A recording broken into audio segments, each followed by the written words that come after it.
ફરિયાદ થઈ ગઈ હતી। પૂર્વ ધારાસભ્ય જસપાલસિંહે રિપોર્ટિંગ સાથે રજૂઆત કરી હતી 2020 થી કે આ બ્રિજ જીવલેણ છે, આ બ્રિજ ઉપર વાહન વ્યવહાર ચલાવવો ખૂબ જોખમકારક છે।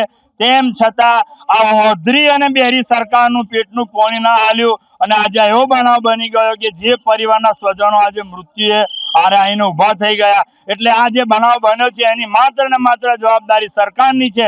સરકારે જો ધ્યાન રાખ્યું હોત તો આ બનાવ ના બન્યો હોત। એટલે આ જે કઈ ઘટના બની છે અત્યંત દુઃખદ છે। માણસનું જીવન અમૂલ્ય છે, એની ક્યાંય કોઈ કિંમત ના લગાવી શકાય। પરંતુ વખતો વખત રિપેરિંગ કર્યું એના કરતા નીચેનું સ્ટ્રક્ચર જોઈ અને રિપેરિંગ કર્યું હોત તો ચોક્કસ આ બનાવ આ ઘટના ના બની શકી હોત। બીજી વાત કરીએ તો અત્યારે એવું છે કે તમારે કોઈ બ્રિજ પર જવું હોય તો એની વેલિડિટી પૂછવી પડે, એનો રિપોર્ટ પૂછવો પડે, પછી બ્રિજ પર રહીને જવાય। આ એવું સરકારનું તંત્ર છે। આટલો સમય વીતી ગયા છતાં પણ જો આ લોકોએ આની રિપેરિંગ વ્યવસ્થિત ના કરાયું અને આ બ્રિજ તૂટી ગયો એટલે આ જે કઈ જવાબદારી છે માત્ર ને માત્ર સરકારની જવાબદારી છે।